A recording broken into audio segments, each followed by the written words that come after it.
saya akan coba breakdown ya. Paketan bayi Ya. tabung tuh biasanya selama 2 kali saya IVF terdiri dari obat stimulasi. Nah, obat stimulasi ini memang harganya tergantung dengan banyaknya obat yang kita pakai. Banyaknya obat yang kita pakai, dosisnya ini tergantung usia dan cadangan sel telur dan rekomendasi dari dokter yang megang kita. Gitu. Jadi tiap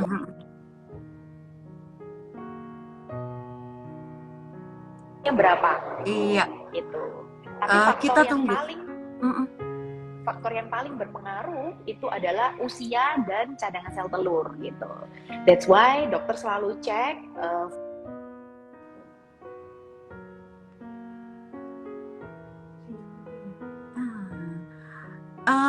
Miss loading.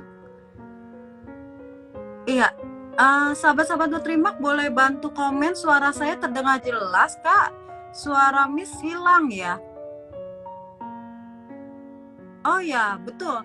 Ya, Miss suaranya putus-putus, Miss.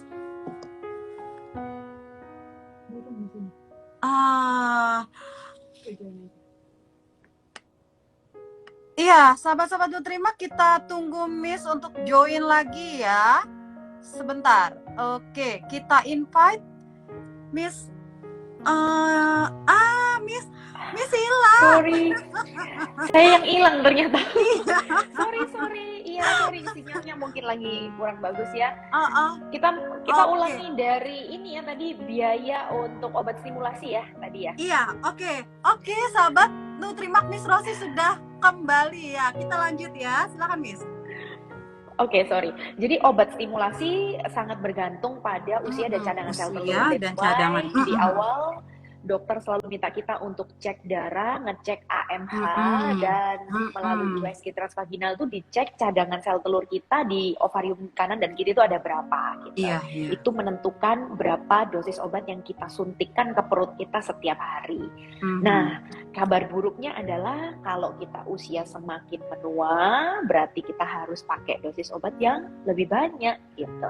Dan jika cadangan sel telur kita juga menipis, itu kita butuh obat yang lebih banyak. Dan obat ini itu salah satu komponen biaya yang paling mahal gitu. Jadi kalau saya, kebetulan saya normal, jadi folikel juga oke. Obat yang saya pakai itu last time kurang lebih 30 jutaan selama masa suntik satu cycle bayi tabung.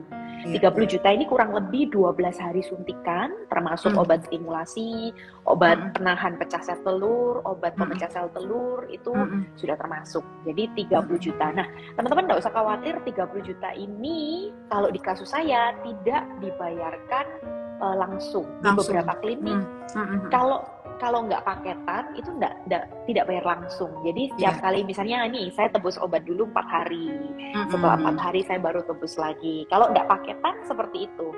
Tapi kalau paketan itu tergantung cara pembayaran klinik masing-masing. Gitu. Jadi teman-teman boleh ditanyain, paketan itu bayarnya sekali jreng di depan atau ada terminnya, itu teman-teman juga berhak bertanya ke klinik ya. Tapi kalau tidak paketan berarti setiap kali kita mau nebus obat itu saya beli atau setiap 2 hari sekali. Nah itu bisa diatur sebenarnya. Jadi tiap kali saya nebus obat 8 juta gitu. Jadi saya nggak bayar langsung 30 juta. Gitu ya. Jadi teman-teman perlu ketahui cara pembayaran dan cara penebusan obat untuk stimulasi sel telur ini. Jadi setelah obat stimulasi sel telur nih, yang paling mahal sebenarnya adalah operasi pengambilan sel telur atau ovum pick up. Gitu ya. Jadi ovum pick up, pada saat ovum pick up teman-teman harus nyiapin uang kurang lebih 50 juta. 50 juta ini untuk apa? 35 juta untuk operasi pengambilan sel telurnya, 15 juta untuk mengawinkan sel telur dan sel sperma di laboratorium. Fertilisasinya gitu. Jadi, ya? Betul, untuk fertilisasinya. Dan ini dibayarkan 1 kali pada saat kita ovum pick up, kalau nggak ngambil paketan. Gitu ya. Last time saya membayarkan 50 juta ini di hari ketika sel telur saya diambil. Dan pada saat saya cek harga untuk IVF saya yang ketiga, memang biaya ovum pick up masih sekitar 50 jutaan sekali ovum pick up. Gitu. Dan yang bikin nyesek nih, ada beberapa teman saya yang sel telurnya itu cuman 1 atau 2. Jadi panen 1 atau 2 telur sama kayak saya panen 15 telur, itu harganya sama gitu. Jadi Benar-benar. gitu. Aduh, Jadi ya iya benar. memang operasi ini agak ribet ya, beda dengan cowok yang mengeluarkan sel sperma dengan metode masturbasi itu gratis ya. Iya, iya. Jadi suami Oke. kita cukup berada di sebuah ruangan gitu ya, dia Mm-mm. mengeluarkan spesimennya melalui metode masturbasi gitu. Bedanya cewek sama cowok gitu. Kalau cewek ngeluarin Oke. benih itu ribet banget dan mahal. Uh-uh. Kalau cowok gampang banget, mereka nggak pakai diajarin, nggak pakai dibantu juga bisa. Uh-uh. Oke, Miss, sampai Gitu. Opu dulu, Miss. Sampai Yes. Opu tadi saya langsung teringat, Miss pernah cerita tentang yang cowok tadi, itu kalau suami waktu itu kan kalau nggak salah pernah TESA. Nah itu berarti kan juga biaya, kira-kira berapa tuh Miss biayanya ya? Bener, kalau suami kita itu kebetulan spermanya sangat sedikit atau bahkan azoospermia, itu dia harus ada treatment tambahan untuk mengeluarkan sperma dari buah sakarnya langsung. Pada saat itu suami saya itu pernah TESA, itu harganya kurang lebih 5 jutaan. Tapi TESA-nya ini tidak dilakukan pada saat kita OPU gitu. Jadi dokter hanya ingin melihat apakah di testisnya beliau itu masih ditemukan sperma. Ternyata aman.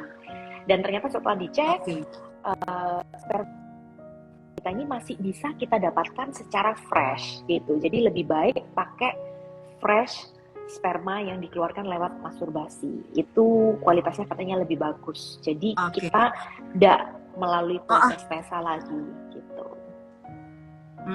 Berarti untuk yang TESA termasuk di screening awal ya, Miss ya?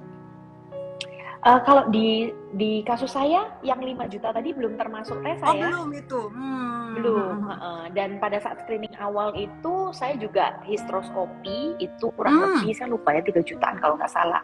Jadi ada additional biaya lain gitu. Tapi tadi saya nggak sebutkan karena hysteroscopy dan TESA ini untuk setiap pasien gitu. Jadi tidak setiap pasien mengalami harus ngambil prosedur itu. Iya, iya. Jadi kita nih sahabat-sahabat Nutrimak ngobrolin kisaran biaya yang general ya.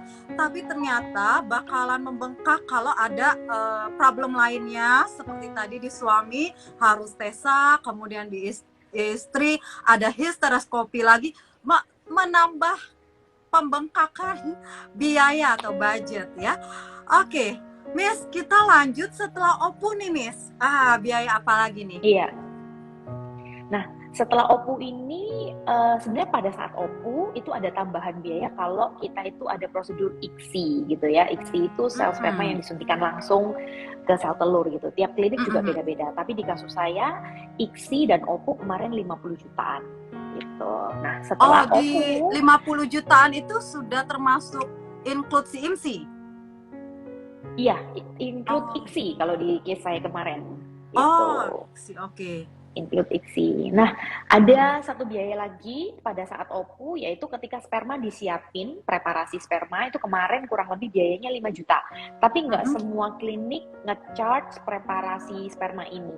Jadi tergantung kliniknya. Dan ini teman-teman boleh tanyain, apakah biaya bayi tabungnya teman-teman itu termasuk biaya preparasi sperma? Gitu. Jadi bisa ditanyain apakah termasuk biaya preparasi sperma gitu. Ya. Oke.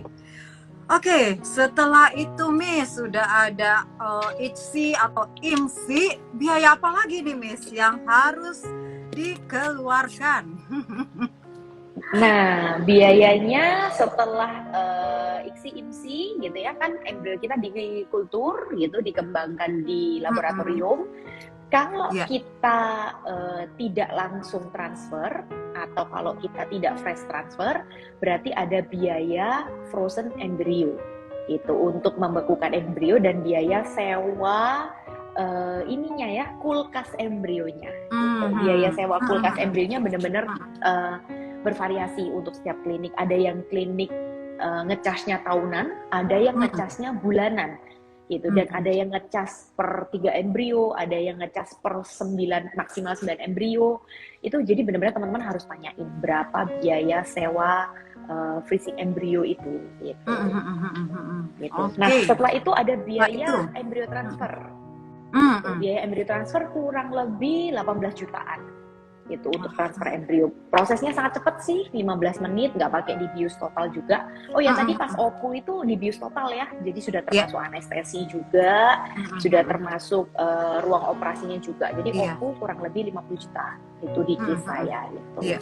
Nah, setelah itu ET 18 jutaan, lalu ini nih setelah frozen embryo transfer ada juga vitamin atau penguat kandungan yang harus kita pakai setiap hari sebelum cek tes pack gitu, sebelum tes beta HCG gitu. Itu ada obat yang dimasukkan lewat vagina, ada obat yang diminum, dan kadang dokter memberikan kita suntikan juga gitu. Jadi harganya sangat bervariasi tergantung dosis ya. Kalau di saya kemarin saya konsumsi Grinon Gel itu kurang lebih lah ya per harinya 80.000, dan itu harus dipakai kurang lebih 12-14 hari kan. Terus ada obat minum, pokoknya intinya obat-obatannya kurang lebih 3 juta. Terus ada suntikan pengencer darah. Suntikan pengencer darah saya itu sekitar 250.000 sekali suntik. Saya suntiknya 14 hari juga gitu. Jadi kurang lebih obat-obatannya 5 jutaan gitu untuk selama setelah frozen embryo transfer gitu. Kurang lebih 5 juta. Lalu ya, jadi kalau di total teman-teman ya, kalau di total, tadi saya lupa nyebutin cek laboratorium sebelum OPU. Itu termasuk cek HIV juga sebelum OPU itu ya, ada cek hormon. Terus pada saat stimulasi itu juga dicek estradiolnya secara berkala, itu kurang lebih 10 jutaan. Kalau saya total semuanya itu kurang lebih jatuhnya kemarin saya 135 juta. Itu 135 juta. Dan biaya ini apakah masih bisa membengkak? Sangat bisa, karena pada saat itu saya tidak melakukan PGTA atau pre-genetic testing untuk embrio. Harga PGTA berapa? Harga PGTA berapa, Miss? Naik deh. Dulu saya search gitu, tanya-tanya, per embrionya masih 10 juta. Di tahun sekarang ini sudah 15 juta per embrio. Tapi lucunya kalau ngecek makin banyak embrio itu harganya makin murah gitu ya. Jadi budgetin aja per embrio 15 juta gitu. Jadi 135 itu belum termasuk cek PGTA. Dan apakah masih bisa membengkak lagi? Masih bisa, karena teknologi kan semakin berkembang ya. Ada teknologi yang namanya ERA, ada teknologi yang namanya MIRA untuk melihat apakah endometrium kita ini reseptif. Tes ini untuk melihat dinding rahim kita itu paling reseptif menerima embrio itu di hari keberapa gitu. Jadi supaya nempel benar-benar ya, Miss. Betul. Supaya embrio transfernya itu ketahuan harus exactly di day berapa gitu. Jadi dicek, diambil selnya, kalau nggak salah ya, diambil selnya di dinding rahimnya, terus dicek dia window of implantation-nya itu di hari keberapa. Jadi embrio transfer akan dilakukan di hari itu, karena hari itu adalah hari di mana dinding rahim kita tuh paling reseptif untuk penempelan. Nah, itu biayanya juga tidak murah, 30-40 juta untuk mengetahui ini. Dan kayaknya saya tidak ngambil itu dulu untuk next IVF karena mahal banget, dan dokter merasa saya belum perlu untuk ngetes itu karena harganya mahal banget sih. Sementara saya next ini sebenarnya saya kepingin tes PGTA untuk embrio. Jadi bayangin saya harus ada budget tambahan untuk PGTA. Bayangin kalau saya punya 3 embrio, saya cekkan 3-3-nya, saya paling nggak harus menyiapkan 40-50 juta untuk ngecekkan PGTA untuk genetik ini gitu. Jadi ada tambahan 50 juta ya, jadi 135 tambah 50, 185. Belum termasuk akomodasi dan lain-lain, karena IVF saya yang ketiga ini tidak saya lakukan di Indonesia gitu. Jadi memang benar-benar teman-teman harus nyiapin gitu ya. Banyak sekali pertanyaan yang masuk, berapa yang harus disiapin? Sebenarnya tergantung di klinik mana kalian akan melakukan prosedur bayi tabung. Jadi benar-benar set gitu ya, dari harga paketan, kalau mau aman nih ya, dari harga paketan kali 1,5 atau kali 2 gitu, siapin dananya segitu. Ini benar-benar personal opinion saya, tidak harus disiapkan 1,5 kali, tapi menurut pengalaman saya dari harga paket itu pasti masih banyak biaya-biaya tambahan yang lain. Jadi jangan sampai teman-teman tidak menyiapkan dananya, sementara ada tambahan yang harus teman-teman lakukan gitu. Apalagi di beberapa kasus pejuang 2 garis, ada beberapa teman-teman yang harus melakukan laparoskopi terlebih dahulu, misalnya histeroskopi operatif terlebih dahulu, itu biayanya juga tidak murah gitu. Jadi itu another 30 sampai 40 juta tergantung case ya. Sekali lagi saya biaya ini bukan fix, benar-benar tergantung case by case.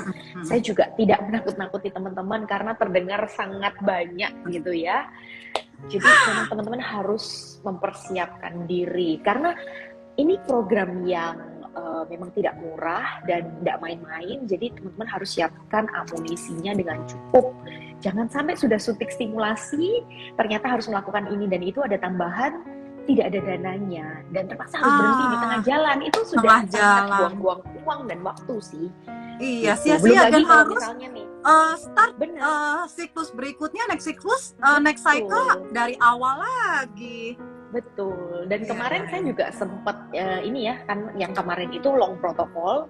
Long protokol itu obat yang dipakai juga lebih banyak dan waktu mulai juga lebih lama, durasi suntik lebih panjang. Pada saat saya suntik long protokol, pada saat saya ngecek darah, itu salah satu hormon saya itu tinggi, namanya hormon prolaktin, dan dokter menyarankan untuk kita pending dulu. Jadi beberapa hari suntikan yang sudah masuk ke tubuh saya itu jadinya sia-sia gitu.